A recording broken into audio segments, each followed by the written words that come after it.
Кыргыз мамлекетин 40 жыл башкарган биздин ноокаттан чыккан президент Кулатовду ким тааныбайт? Ошол кишинин айылынан келген инилери, балдары отурат, мынакей Садырбай. Ошо бирге келген туугандар, жердештер, жора жолдошторуңар менен сөз силерде.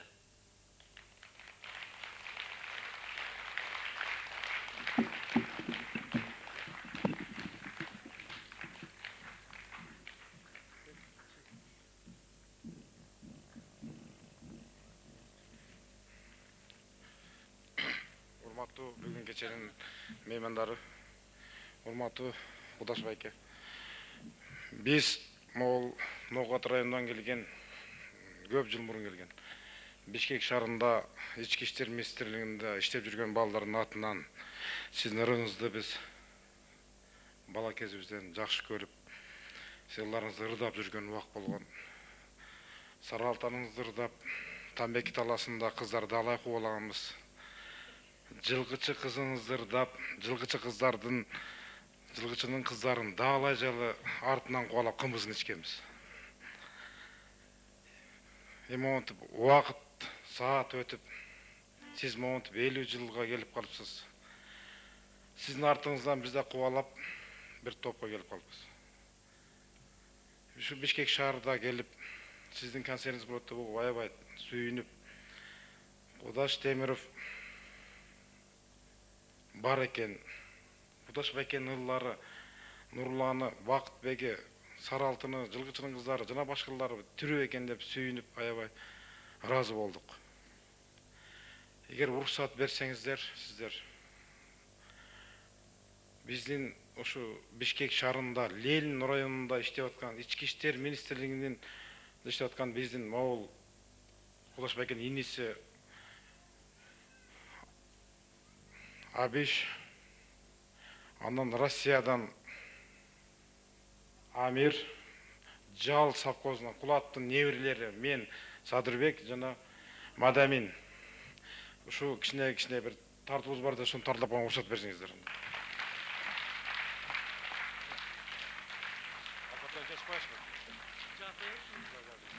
Биз кийүүбүз керек. Бизде де закон.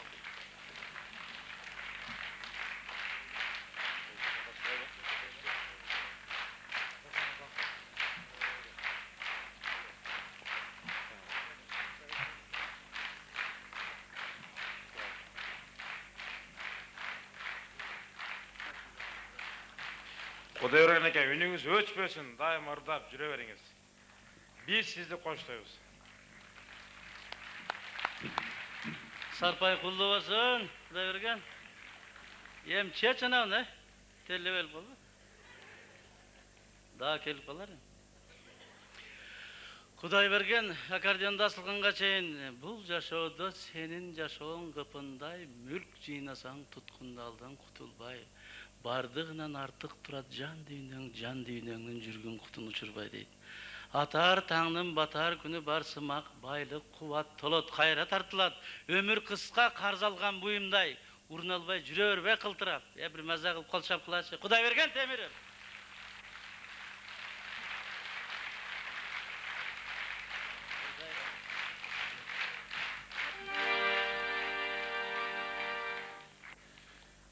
Мен Шатман Садыбакасовдун сөзүнө жазылган Садагам деген ырымды катар.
саған қараға, көрішкеншің айлар өтер арадан.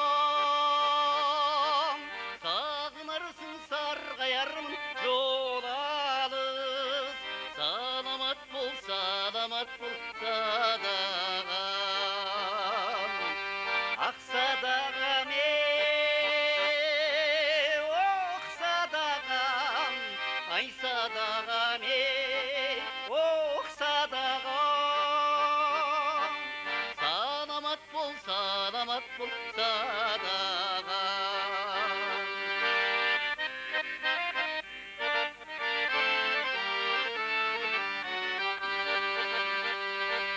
Үмітізді жүрседің арадан, жер үстінде есен болсаң табадан. Ұлытунам жол алыс, ұмытпаймын садағам. Ақ садағам оқ садағам, ай садағам оқ садағам. Ұмытпаймын садағам. Ай оқ садағам.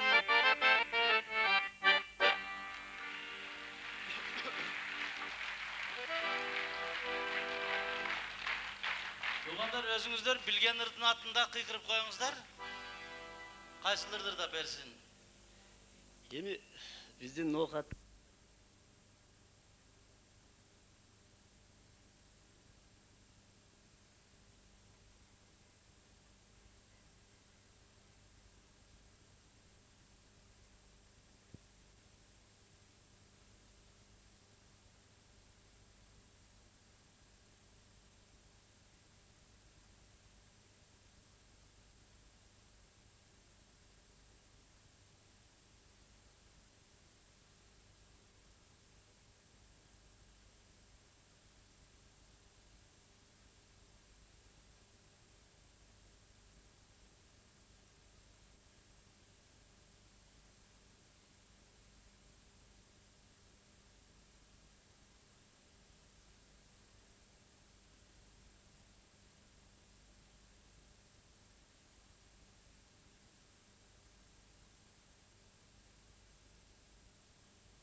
nay nay nay nay nari noy nanane, nay nay nari noy nanane.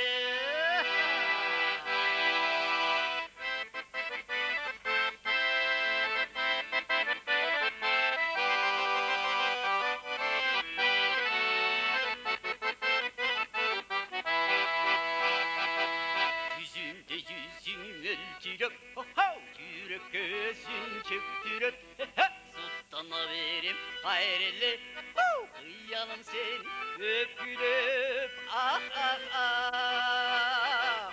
Lay lay la liri loy la la ne, lay lay la liri loy la la ne, lay lay lay lay nari loy la la ne, lay lay la nari loy la la ne. Yüzümde yüzünü öldürüp, karreke özün çöktürüp, sultana verin gayreli, kıyalım seni öpkülüp, sultana verin gayreli, kıyalım seni öpkülüp.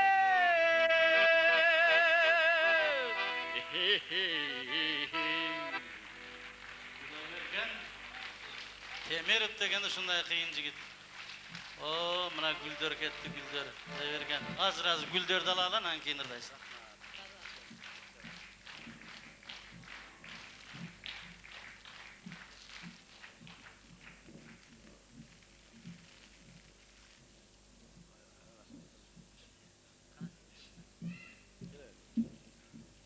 Rahmat.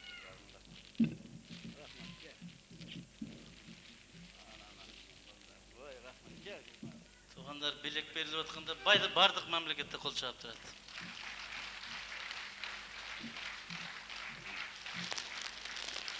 Қана досым өзіңізде сөз. Урматтуу туугандар, Шүлге чейин күбөлөрү, бул Кудайберген Темировдун 50 жылдыгын байкабайлы өткөзүп жүрүпбүз биз да.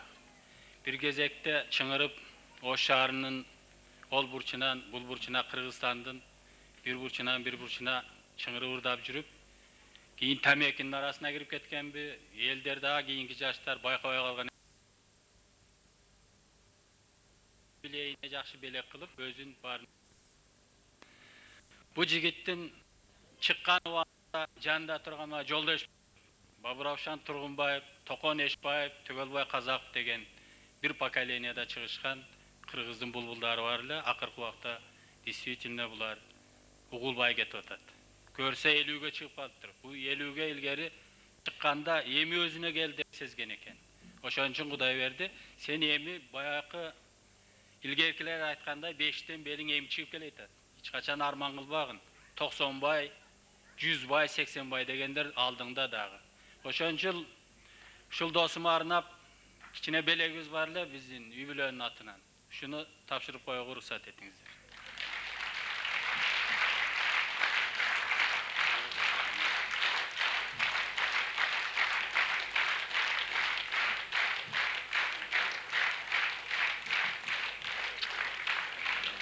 Мынага эми 44-жылкы заводу ноокатта жоюлуп кетсе да 1-2 күлүү калгандыр, ошодон алып минип коесун. Анан мени каяктан деп жүрбөйлү, бардыгы эле ноокат баткен кадам жай дейт. Кто папан не видел, тот белый свет не видел дейт.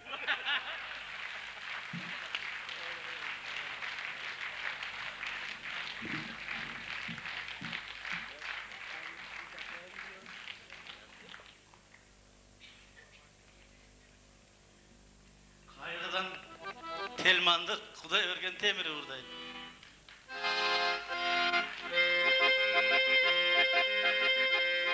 Ушул Кайыпбектин айтканы бар да, ышкырыгың таш жарат, айдаганың 4 эски. Онда бирөө көр, бирөө чолок вакта жүрөсүң деп издеген. Карап койчу дегендер.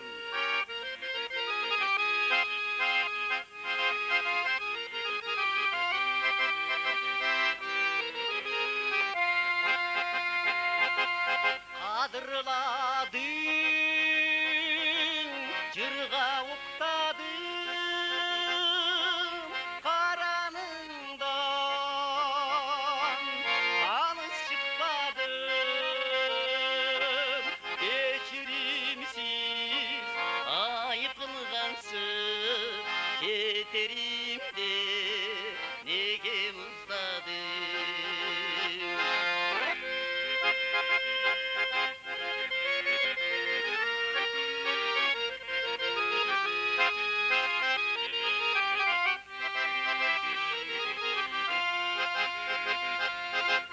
Ayçı ayçı neden жаңылдым, айтып койчу неде тарындың, жұлдыз чочуп жанга чуркаган жылажындай күлүгүң сагындым.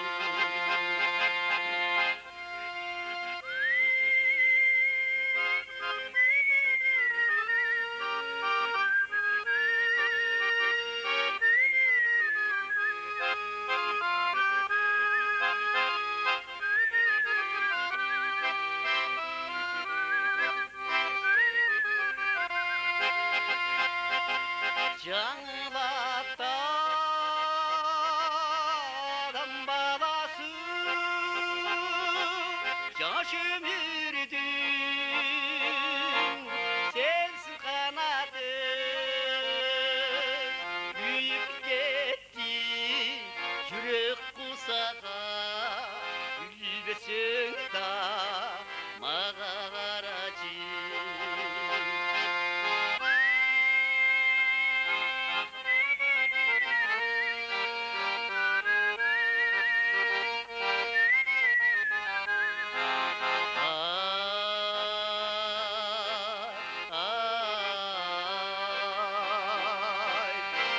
өссең дағы қарачы қарап қойшы дағы қарачы.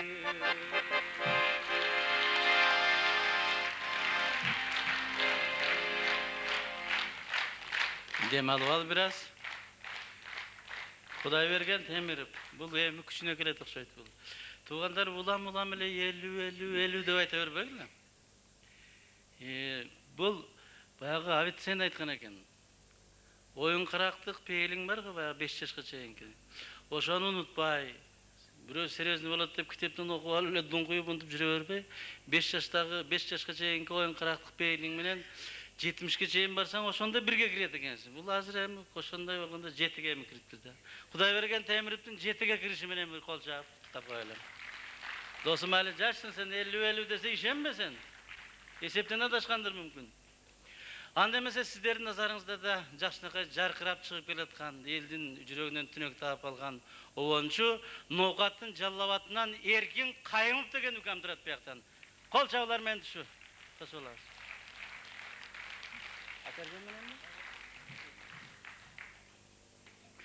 Бұл жігіттің көвірлары бар, білесіздер туғандар. Ең популярный жігіттерден бірі жаллаваттық болады, әкесінің құттықтағаны келдіктір. Бұл емін үшін сөйлеп отам себебі этика бойынша аккордеонда асынып микрофонға келгенге шейін урмат сый қылып, билеттен шығарып, бекер қол шығарып тұрыш керек деген сөз. Кутманды кечиңиздер менен биз дагы ушул Кудай берген экенин ырларын угуп, ошол ырларга берилип чоңойдук. Ошол ырлардан таасир алдык. Эми бүгүн 50 жаш курагы менен мен дагы куттуктаймын. Кудай берген эке менен бирге жеңебиз дагы 50 жашка толуп атыптыр. Мен экөөнү арнап Барсинбек Бугубаевдин сөзүнө жазылган "Кут болсун алтын тоюңар" деген ырымды белек катары тартуулап коеюн.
Çaçkıla şatlıktın özü jakşıda Jüröktön tolku kubanıç Emi 100 yaştın bellin aşkıla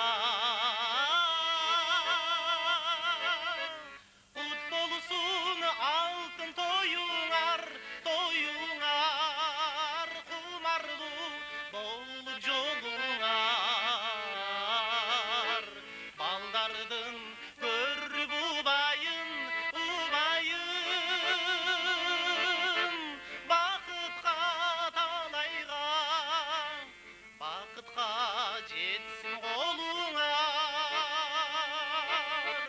балдардын көрү бубайын бактылуу талайлуу бактылуу болсун жолуңар. Еркин Кайымов, чоң рахмат. Чоң рахмат. Андемесе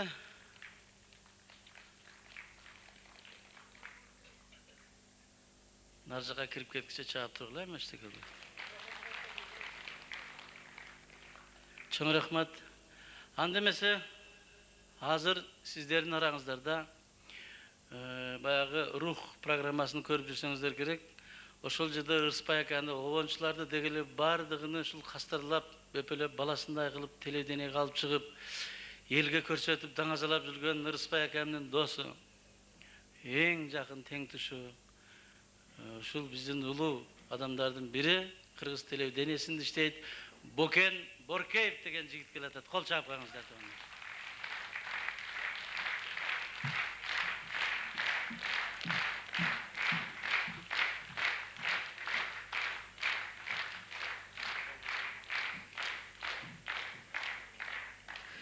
Тиги аудиторияны карап турсам, ошо Кудайберген Темировдун көрөрмандары эмес экен да, көбү жаш экен. Залга 50дей кишилер толуп турса, ошо Кудайберген Темировдун бир убакта популярный кезиндеги кишилер келмек да. Билбей калдыңарбы? 67-72 жылдары ушул Кудайберген ошо Ырыспайды басып кеткен учурлар болгон. Biz hazır Шлягерский ырларда атабыз, азыр мына Шапкан ыргатсаң эле популярный ырчылар чыгып атпайбы? Ошондо Кудайберген бир убакта ушундай болчу. Мыкты деген ырчылар муну баса албай калган. Шлягерский ырлар жеңил ырлар эмес, мунун ырлары мындай да.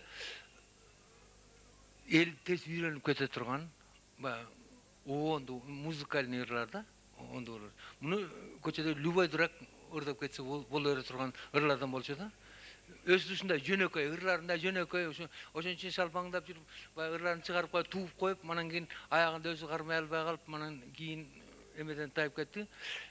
Бирок чынында эле ошол 5-10 жылда Кудайберген ошо биздин жанагы музыка дүйнөсүн кармап турган балдардын бири болчу. Азыркы балдар Кудайберген Темировду эмне менен жейт десең билбейт. Көргөн эмес, бирөөлөр ушу Кудайберген Темиров өлүп калыптыр деп айткан сөздөр болду.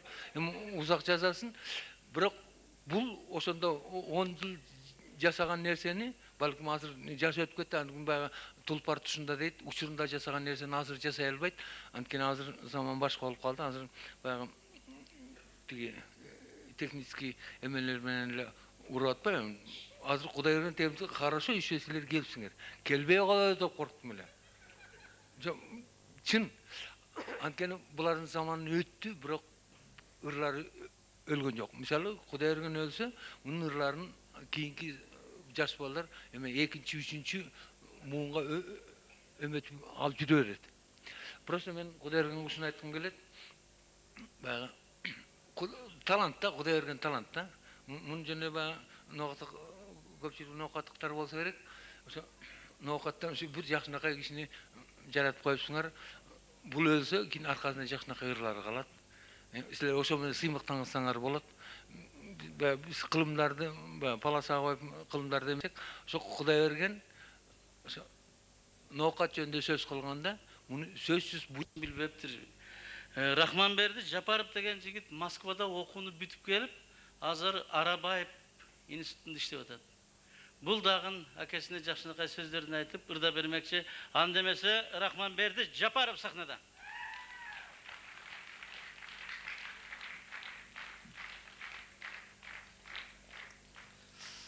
Андемесе Кудайберген ага, баары ушул жерде бүгүн меймандар сизди куттуктап, бүгүн алтын тоюңуз менен чын жүрөктөн куттуктап жатат. Мен да ошолор катары өзүмдүн атыман чын жүрөктөн куттуктап сизди. Ошол алтын тоюңуз маарек болсун деп, жеңем экөөңүз келечекте дагы бактылуу адамдардан болушуңузду мен өзүмдүн атымдан каалап, ушул сиздин инилериңизден болгон таланттуу жигиттерибиздин бири Абидин Темировдун Ким сулуу деген аттуу ырын сизге белек катары тартуулап коюшка уруксат этсеңиздер.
Құдай берген добрый бала кейін концерттен кейін сатабыз,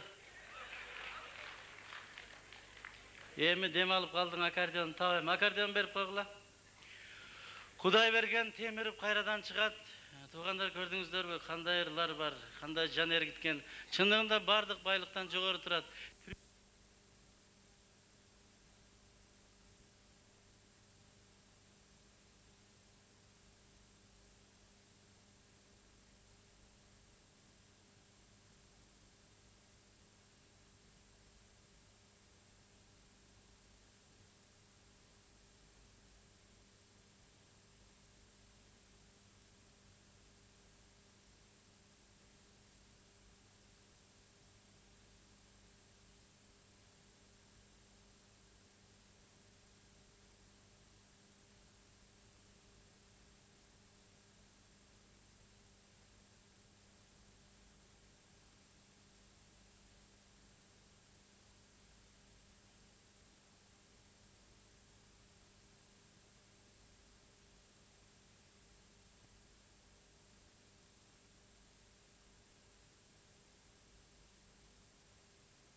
Mendegin oygur suyulap, kapstan artta gelsen ye, adamın kalat kıvırap.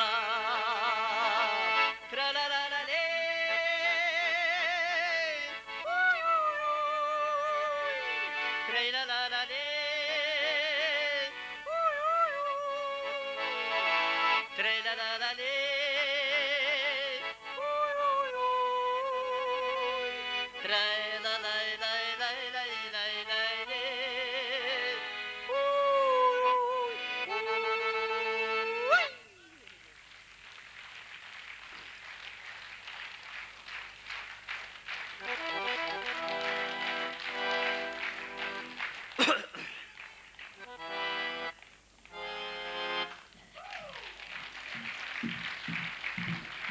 Rahmet.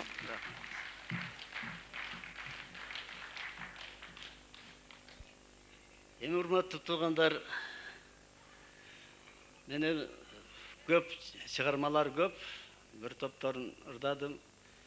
Эми сиздерге мындай кызыгыраак болсун деп, кандай десеңиздер, уруксат берсеңиздер, şu кыргыз журтчулугуна белгилүү оюнчуларга бир пародия ырдадым эле, будан бир 15 жыл мурун. Şonu ырдап берсем кандай дейсиздер? Ana men atlarını etmem, özünüzler tanı alaslar.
Sağındım koçuluk çuçur aydaşın Murkunday gütü adam asırda Bulbul kuştun itirizin sayraşın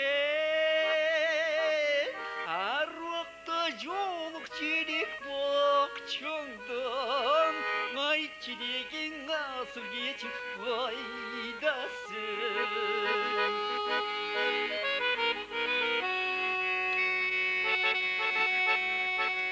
Жақшыр жазып мен саған арман керек Қашанdır бір кезден жолығам деп Ал күнүдүр кайрадан баргым келет Ошентип өзүңдү өзүң алдың керек Сен кайдасың бул күндө О мени катамын Бозоргоңдой тыныштык жайда калдым Биз жок болсок экинчи барылбайбыз Сен кайдасың бул күндө О мени кайтамын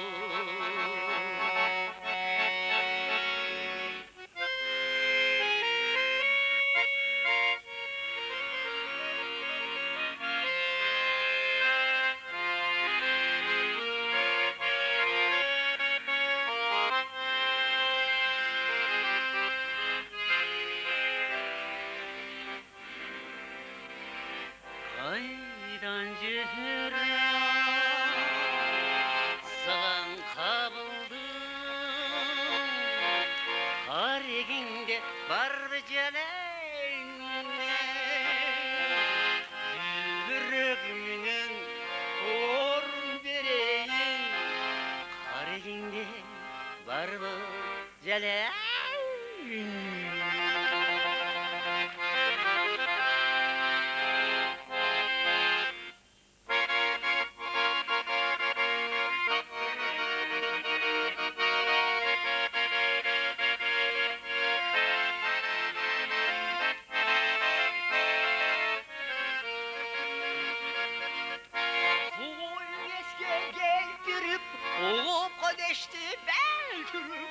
Ekinci kızga culosun koyuğuz geçti öldürüp Ekinci kızga culosun soyuğuz geçti öldürüp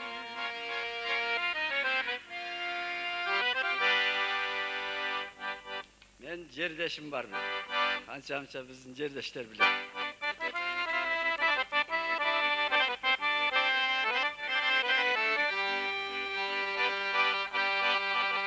Başım baş basıp yürem ilen ilen Köp kızlardın үйüge күнде келем Çoydoroп kulağında baldızlarga Kimisiге, кайсысыга күйе болом Айдан билем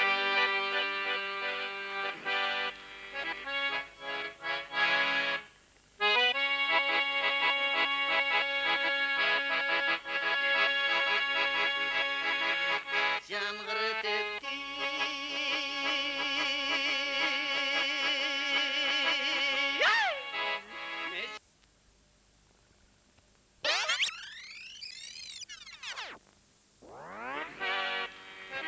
Мен бұл телевидениеде көп жылдан бері иштейм.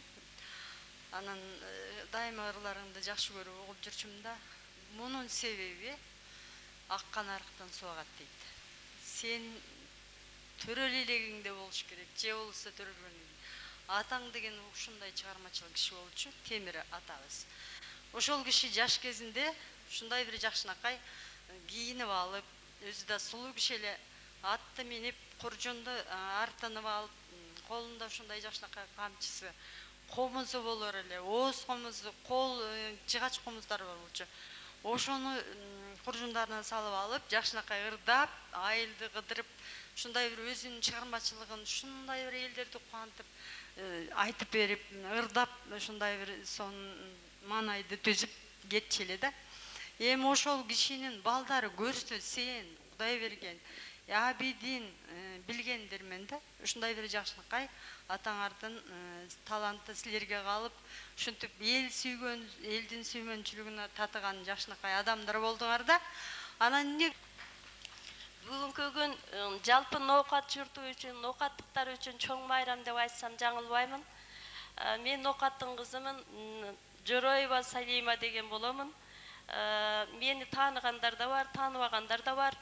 Бүгүнкү Кудайберген Темировдун ушул 50 жашка толгон мааракесин өткөзүүдө колдон келишинче көмөкчү болгонго аракет жасадым. Деги эле буга чейин эле мен ноокаттык жаштарды, деги эле ноокаттын мыкты адамдарын элге таанытууда бир Бул талант Ак Сарайдын таланты. Президенттер да атат, премьер-министрлер да атат, башка жакта мамлекеттин резиденцияда жүргөн бул аябай алгыдай акшымдуу талант да бул. Ошондой эле бул жигиттин талантын даңазалап жүргөн Динара Акулова, Токтобу Черекчиева, Гүлнур Сатылганова жана ошондой адамдар ырларын ырдап жүрөт. Балалы болсоңар, уул балалы болсоңар атына темир коюш керек экен. Темирлердин балдары аябай күчтүү келет экен. Анда Абидин Темиров.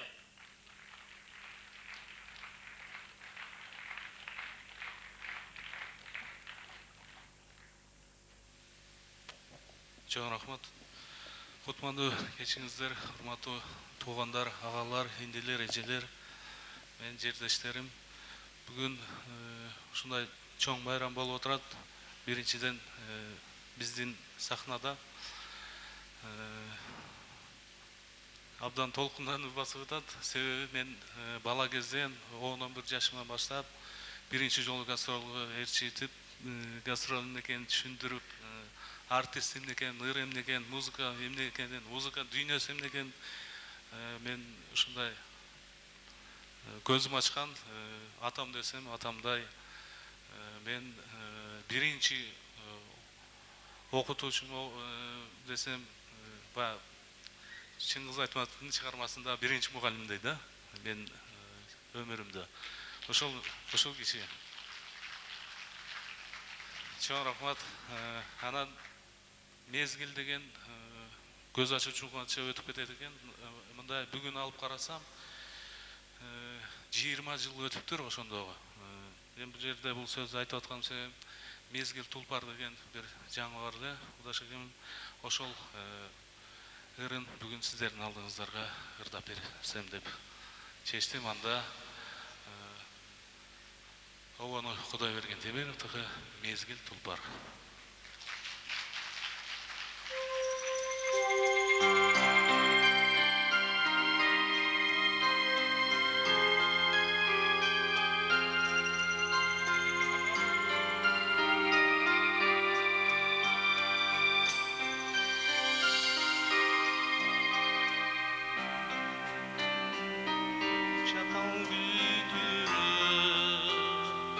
Атактыр өмүрдү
Чоң рахмат. Сахнадан өмірімше мынча гүл алған емес элем, бүгін биринчи. Анан дагы бир ырды сиздердин алдыңыздарга алып келдим элем.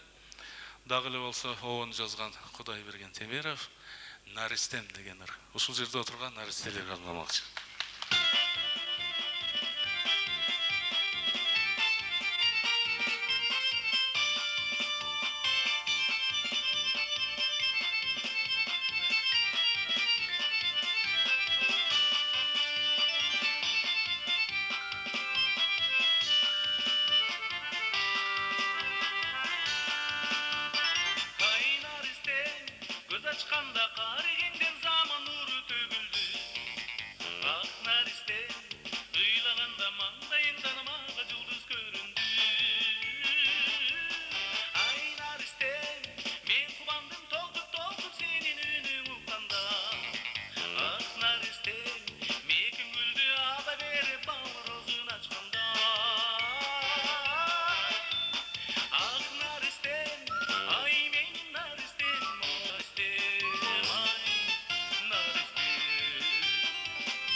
Abidin Temirov.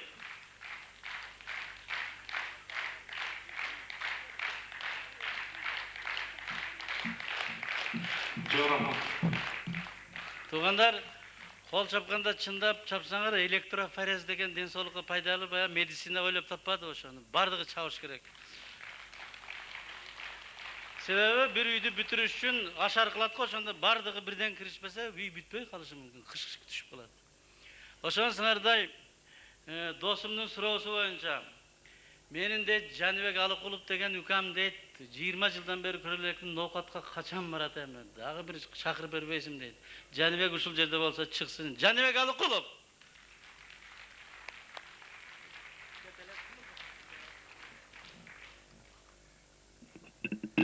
Ноокатка дайыма барып турбасам дагы биротола ноокаттыктар айтат, күйөө бала карыза жээн болуп калат деп. Жок дегенде окшо жагынан өмүр бою тууган болуп калдым сиздерге. Ал эми ноокат жөнүндө айтмакчы көп эле сөздөр бар. Мисалы үчүн Кызыр ата деген өзүнчө бир касиеттүү аткайы ноокаттын Кудаш акем жашаган жеринде. Алтын казык деген тоонун аты бар. Жылдызга жакын. Ал эми мен дагы акыркы күндөр ушул кыргыз жылдыз деген сөздөр жөн эле уйкаш сөздөр эмес, ортосунда бир кандайдыр бир жөнөкөй адамга байкалбаган байланышы бар экенин баамдап жүрөм да. Алыс барбай эле коелу. Мисалы үчүн биздин эстрада жылдыздарынын аттарын алып көрсөңүздөр, жылдызга атына жараша мындай заты окшошуп кетет да. Алина Жетигенова, Жылдыз Осмоналиева, Жылдыз Тутуева деген чыгып атат. Ай Чүрөк Иманалиева, Динара Акулова жалгыз эмес кош жылдыз. Кээде бош жылдыз, атак кош жылдыз.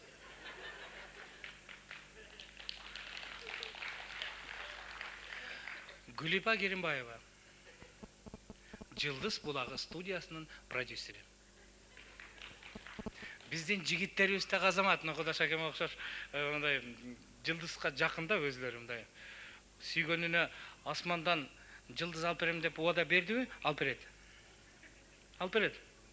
Өзгөчө кыргыздын 5 жылдыздуу коньягына нык тоюп келген күнү.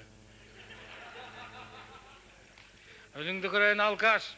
Сен мага асмандан жылдыз алып бербей эле кой. Казан аяктын арасына коркулбай бала чаканын арманы вага тете дегенде жигит намызына келет дагы колду асманга серпип туруп 5 жылдызды бир муштумга чогултуп бешенеге бергенде көздөрдөн ноттор чачырап асманыдан жылдыз болуп төгүлөсүң, ай төгүлөсүң. Кыздарыбыз так азамат. Ошол малда өзүн өзү жоготуп жүрбестен шарт ырдап киришет. Жылдыздар жанса маңдайдан, жыргабай турган жан кайдан. Демейде бир топ милиса, көрүнбөй калат мындайда. Жада калса борборубуздун Бишкектин жолун асмандагы сансыз жылдыздардагы саманчынын жолуна окшоштуруп келем. Машина менен катуу келатып, дөңгөлөгүң менен даңк деп дегенде, ылдыйкы ийегиң үстүңкү ийеге чак деп туруп, көзүңөн оттор жарк этип туруп, дагы бир ушуга уйкаш үн ырдагың келип кетет. Талган эмир жазы болуп турганы, тоңкулдаган Бишкек жолум жыргалым, Бишкегиме күндө жаңы көр кошот, аңгектене качсаң дөңгөк турганым. Мына менин мол чарадай болгон башымдан далай нерсе өттү. Мен да аскерден орустун Нина деген бир жылдыздуу кызын өзүм менен кошо ала келгенмин. До сиздин карындашыңызга чейин. Эми аскерден келсең эле сүйгөн кызың сага жеңе болуп калат да. Анан лох болбош үчүн Нина эми жутуп ала тургандай кыз эле, комсомолка, спортсменка, студентка, красавица, отличница. Анан кыргызда жанагындай макал барды. Аял кишиге эркек киши ар жумада бир жолу пешенесине 5 жылдызды муштум менен кадап турбасаң, анда шариатка туура келбейт деген. Ана мен айттым: "Нина, если у меня колпак на жельке, тогда у меня настроение хорошее, драться не буду. А если у меня колпак на лобе, на чеке, тогда у меня настроение плохое, жди неприятностей". Дезем: "Слушай, если у меня руки на бирюках, я не посмотрю, где твой колпак. деген сөзіне ушундайдан арданып кетип, сенден келгенден бирди көрөйүн деп Нинага тап берсем, Нина эмес эле ниндзя экен. Мени чүт жерден өлтүрүп кое баштады. Ана айттым: Нина, у нас у кыргызов 2 кочкора, в одном казане не кипят. Иди кипитиңе деп айда беринде кыргыздын жашнакай Дилбар деген кызына үйлөнүп алып, жашнакай эле жашап аткам. Эми кесибим артист болгондон кийин гастролдо көп жүрөм. Бир күнү гастролдон келсем эшиги жабылып, терезеле парды эле тартылды. Бирок билбейм неге лампочкалар жагылды. Эй сулуу Дилбар-ай, үйүбүздө эле ким бар-ай?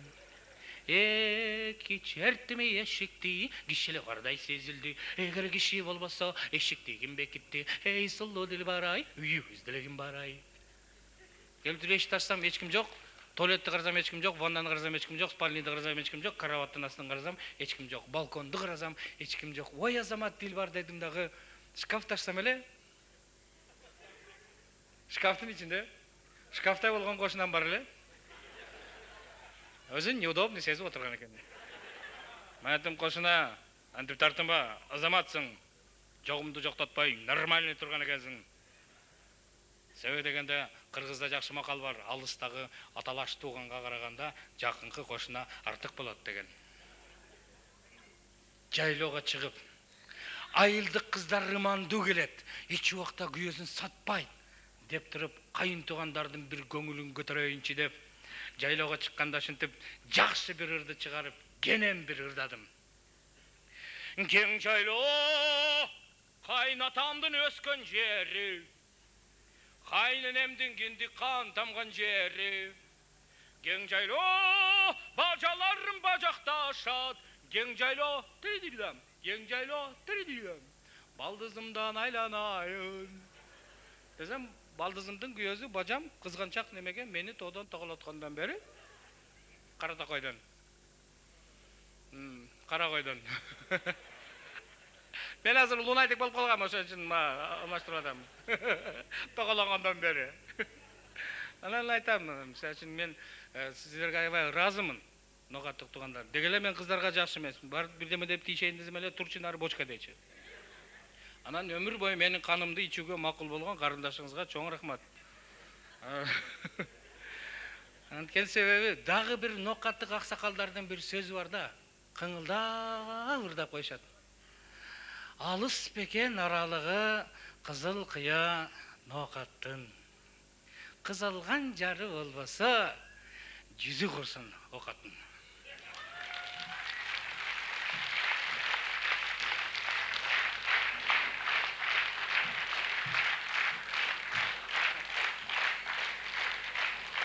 Жәнібек Алыкулов, чоң рахмат туугандар. Анда эмесе ноокаттан бери келе бергенде бүгүн бардык нерсе ноокаттан башталып атпайбы? Ноокаттын токтогунан чыккан кыздардын бүтүн жүрөгүнөн түнөк тапкан бүгүнгү эң популярдуу обончу жана аткаруучу Майрамбек Османовду ким таанып атты?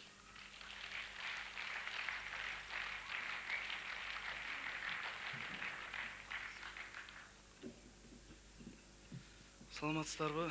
Урматтуу бүгүнкү менин ушул кичинекей чагыман угуп келе жаткан агам Кудайберген Темировдун кечесине келген көрөрмандар.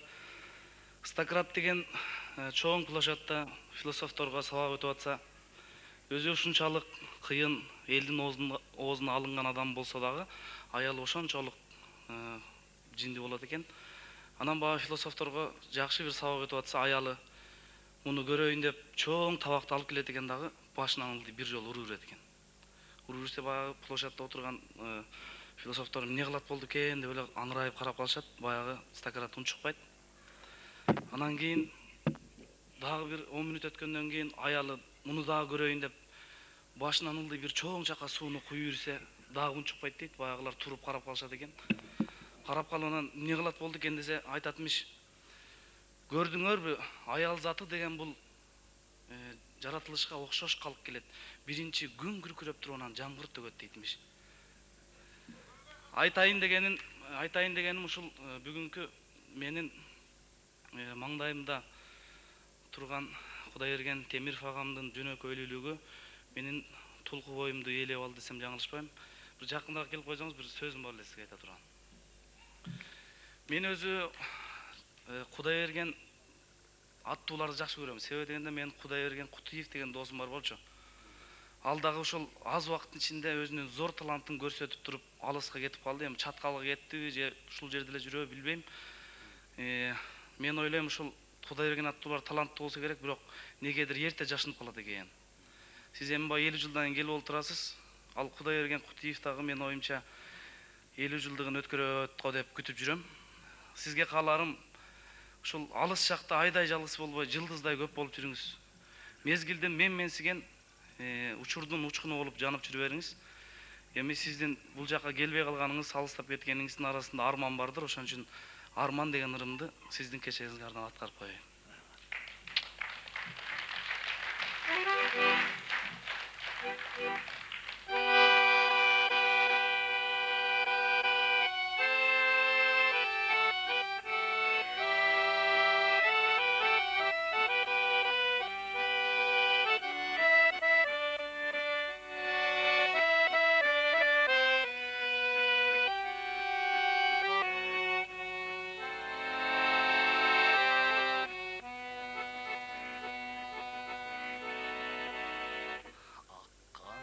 Акпай калды меникиндей арман барбы, кошулмак чоң дайрага адашып таппай калдың эй.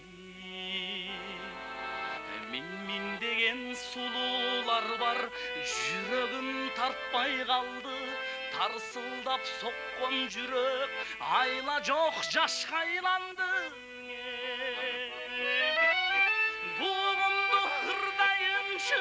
Armanım batpay kaldın ey. Könülsüz mınday yaşo, könüme jakpay kaldın ey. Kadamım baspay kaldı, kança jol artta kaldın ey. Özüm dep sokkon jürek başkaga çappay kaldın ey.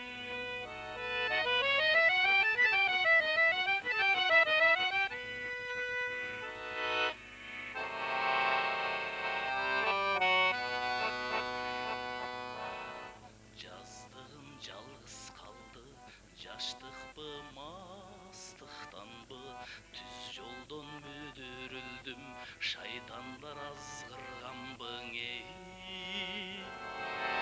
Күндөр өтөт сызган куштай, кааларбыз сыздап сыздай, ажыратмак болсоң кайра, неге коштуң бизди Кудай.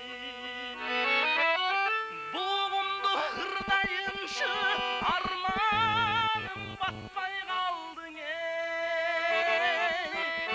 Көнүлсүз мындай жашоо, könüme jakpay kaldın ey. Kadamım baspay kaldı, kança jol artta kaldın ey. Özüm dep sokkon jürök başkaga çappay kaldın ey.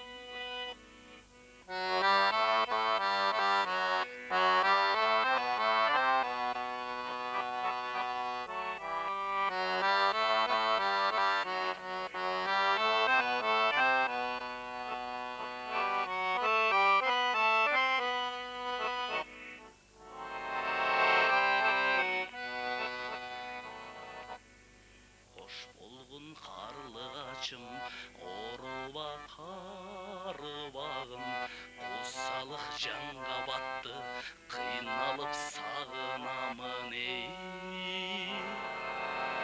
Acıradın ardağından, ökünüp kaygırbağın, turmuştun jolu tatal, emki jolu жаңылбағын ey. Buğumdu hırdayınçı, armanım batpay kaldın ey. Könülsüz mınday jaşo, könüme jakpay kaldın ey.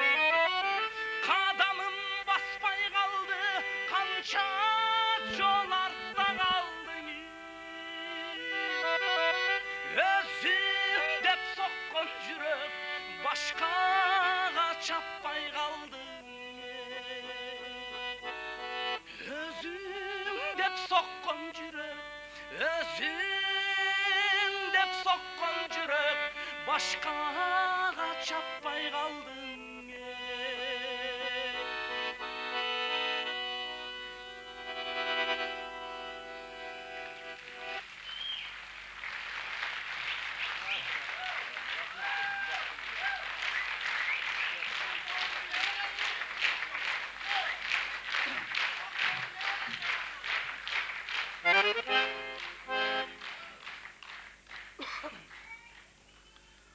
Рахмат.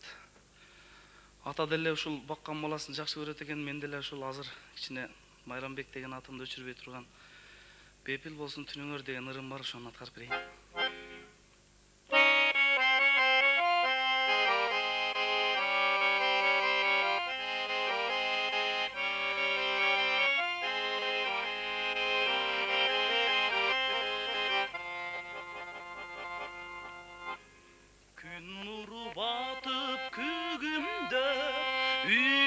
Чырак бүлүгүндөп уюларын саган эмерер дастаркон жаят күлүңдөп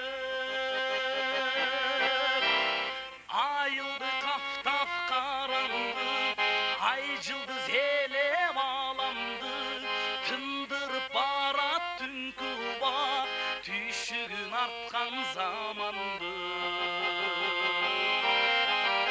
асманды каптап караңгы ай жылдыз элеп аламды тындырып барат түнкү убак түйшүгүн арткан заманды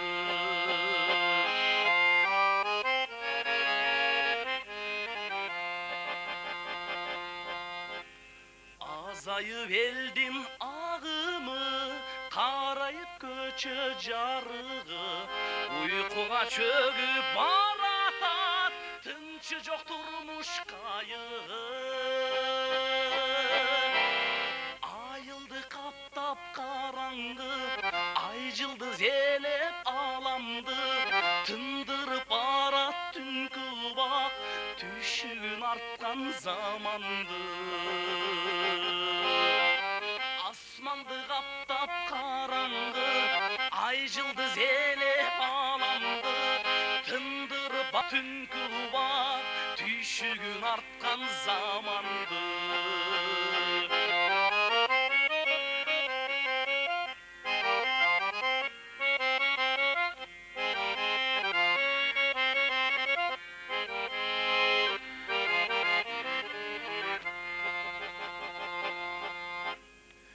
салуу үчүн жаталы эске албай кайгы капаны эсен со өтсүн түнүбүз жараткан берип батаны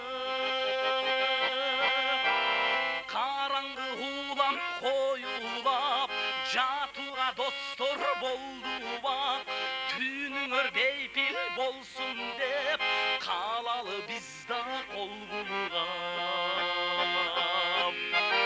караңгы улам коюлап жатууга достор болдубак түнүңөр бейпил болсун деп каалалы биз да кол булгап караңгы улам коюлап жатууга достор болдубак түнүңөр бейпил болсун деп каалалы биз да кол булгап каалалы биз да каалалы мен да кол булгап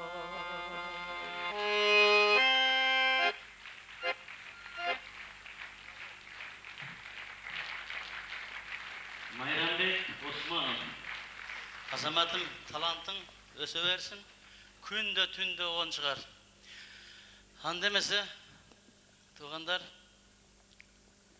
азыр мен Кудай берген досума эң чоң подарка эчтекеге алмаштыргыс менин билегим бар мен миллионер болуп кетсем менин минген джип машинемдин оң жагында сен жүрөсүң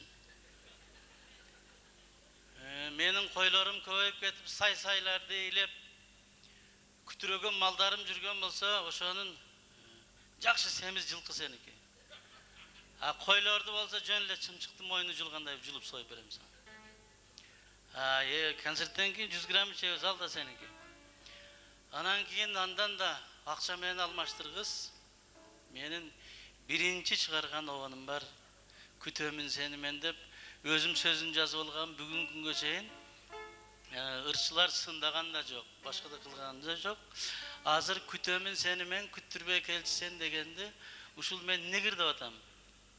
Ептеп септеп коңшулардан карыз алып болсо дагы тез келип туруп залды толтуруп ырдаптыр. 50 деп койсо эртең барып имам болуп баягы таспин тартып отуруп албадыңбы? Сен 50 деген эми бирге кирипсиң сен бала. Анда эмесе элестер деп аталган ырымды досум сага жана сенин көрөрмандарыңа арнап койсом. Эми маза кылып отуруңуздар.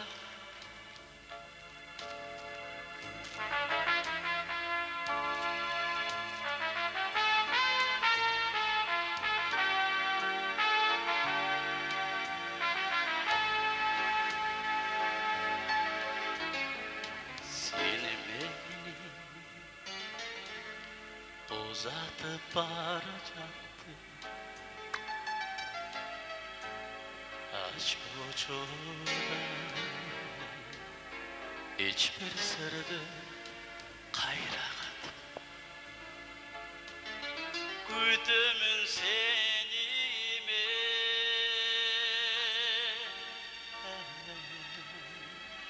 Güttürüp geçirsen Arıcılık kütüm yollarında sağındım seni Sağındım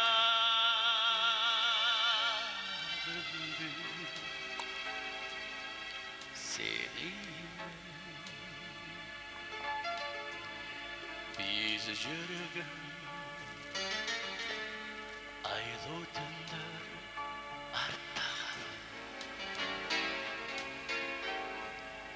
Biz özgün Cipar güldür Çatkagal Güdümün senimi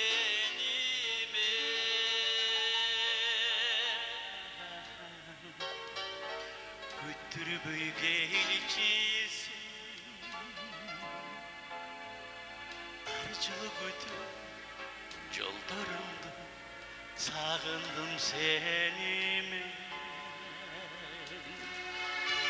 Sağındım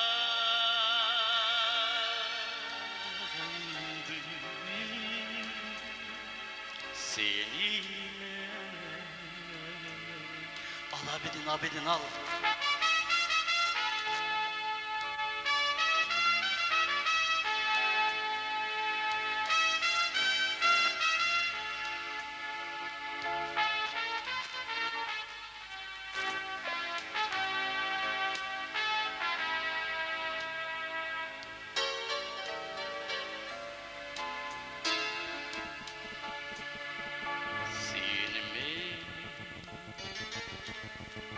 Uzatıp varacaktı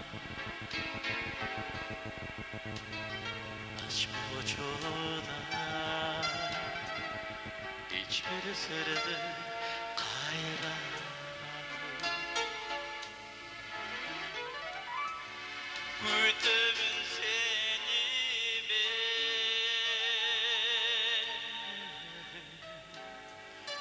Güttürüp gelçisin Arıcılık yollarında mahabat çölün Mahabat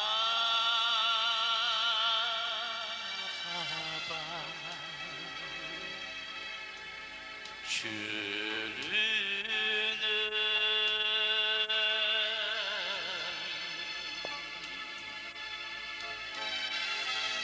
Güdümün seni mi?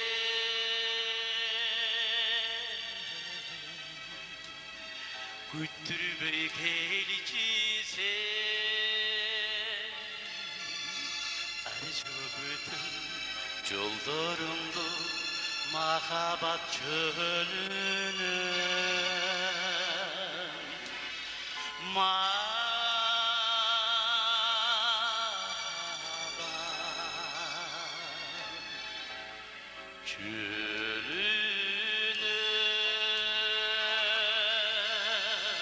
Kütümün senime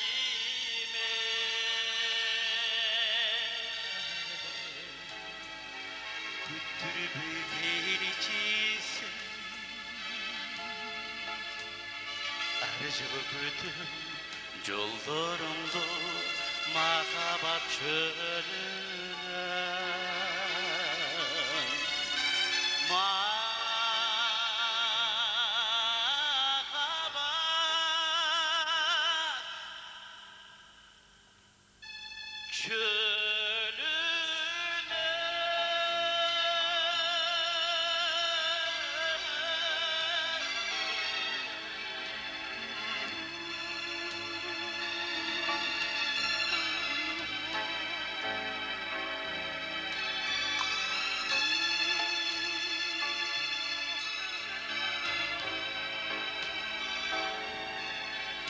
Mana al şunu sen.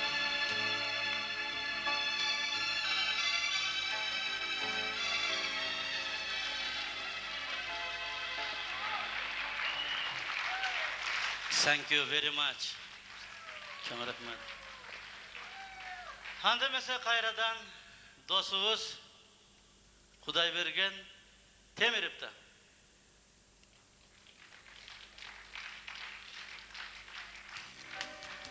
Hazır dostum, bir minutga. Kudaybergen, o şeyde dem alıp dur, bir minutga. Bir deken unutup papın, Abidin Temirovich, bir minutga. Hande mesela bayağı tıvırçılap turgan bizden talantlarımız var. Bizden Abidin Temirov degen ukabız, sizlerin aranızlarda suroo bergenler, kat yüzünde bir yaktan gelip baş bağıp suraganlar var. Sen menden ketkin geldik, ketever degen ırını kaçanırda berette kütüp odat. Kol çavulları! Abidin Temirov!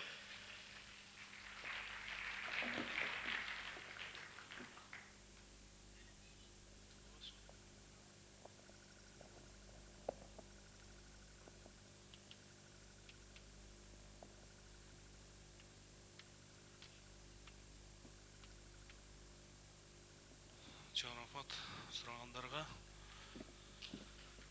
Bul ırdın atı sen menden ketkin geldi emes, Kayır Koçtop atalат. Сөздөрүн жазган Эркин Тазабеков. Гезиткеде жазыптыр. Ушундай коштошуу болгон экен, бул жигиттин башында ошого арнап жазган экен деп. Жок, тилекке каршы андай эмес. Бул ыр мен бала кезимде жазган ыр болчу. Сөздөрүн өзгөртүп кече жакында эле ырдалып чыкты. Өзүңүздөр билесиздер. Черек чыйбырды. Азыр өзүмдүн аткарамда сиздердин сурооңуздар боюнча жооп берем.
Мен үшін тағы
yaparım.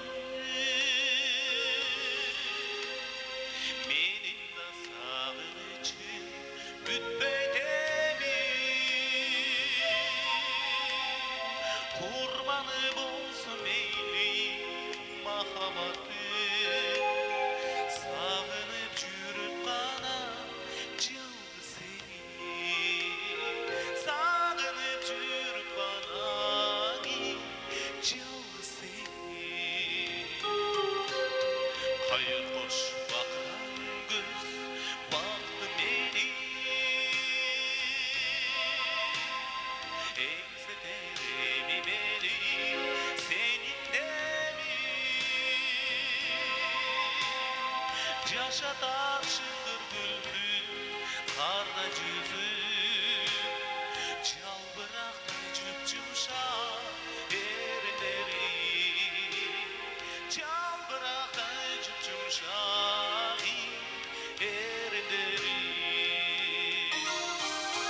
kezigi düşümüzde yaşoda joluguşpa ben seni sağınarmın erzentin doğuşunday sen beni sağınarsın erzentin doğuşunday kezigi düşümüzde yaşoda joluguşpa sen beni sağınarsın erzentin doğuşunday ben seni sağınarmın erzentin doğuşunday ay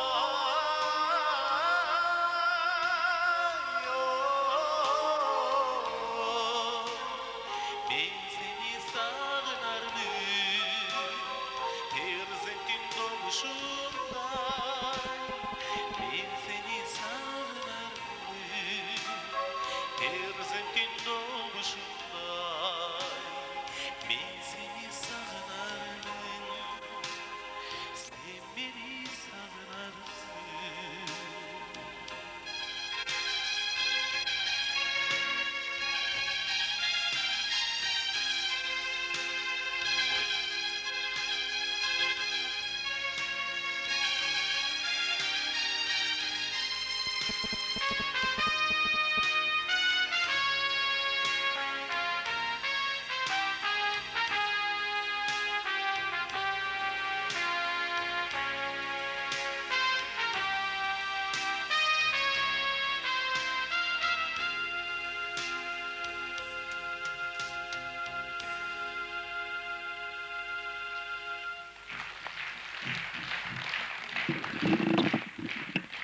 Abidin Temirip деген de ушундай күчтүү жигит.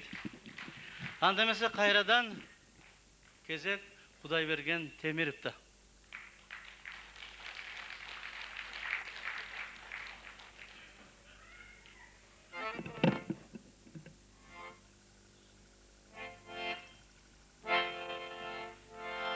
Эмесе урматтуу туугандар, ашу кийинки акыркы мезгилдерде чыгарган ырларым шаттуу. Бул ушул тойго, ушундай отуруштарга, ушундай концерттерге арналган Үрүмкүл Алыбаевдин сөзүнө жазылган.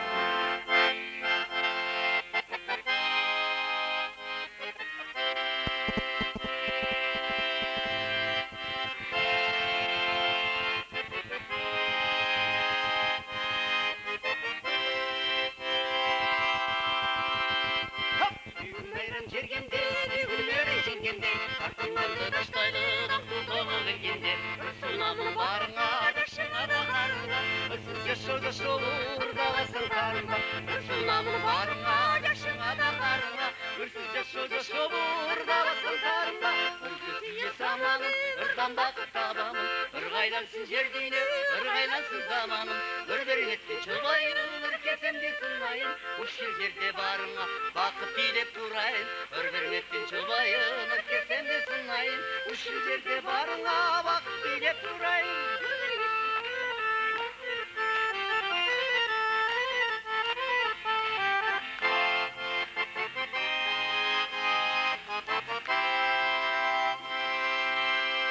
Жана берсин жыртыктар, жана Amanım var, yerim var, baktulu bul kırgızlar. Durmuşumdu buzdan deyip düşman gözün açmasın. İdeyasını elin dini bütününü kaptasın. Durmuşumdu buzdan deyip düşman gözün açmasın. İdeyasını elin dini bütününü kaptasın. Durmuşumdu buzdan deyip düşman gözün açmasın. İdeyasını elin dini bütününü kaptasın. Hey! Ушуну менен сиздерге арналган Кудай берген Темировдун чыгармачылык кечеси бүттү. Келгениңиздерге чоң рахмат. Тынч аман болуңуздар, бактылуу болуңуздар. Кудай бергенге болсо, өмүр бою ушул дүйнөдөн кеткенге чейин ырдап жүрсүн. Буга чоң ийгиликтерди каалап коелу. Кудай берген ырдабай эле бир сөзүндө угуп коесуздарбы? Кудай берген аккордеондун касында туруп бир депке деп кой, рахмат дейсинби, же эртең дагы кел дейсинби? Концерттен кейін қайқа барып чай ішеміз дейсің бе, айтып қоясың. Рахмат, рахмат. Концерттен чай ішеміз ем азыр. Кетпей тұрыңыздар.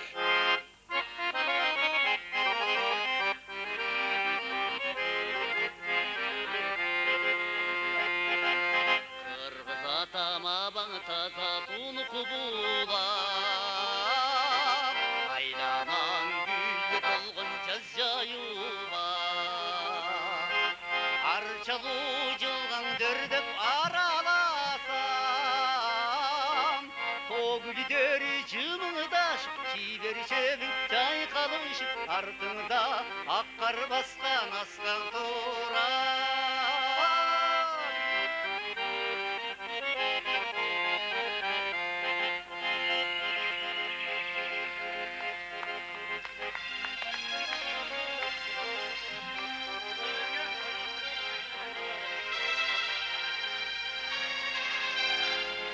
Урматтуу туугандарым, сиздердин баардыгыңыздарды мен жакшы көрөм, баарыңыздарды сүйөмүн.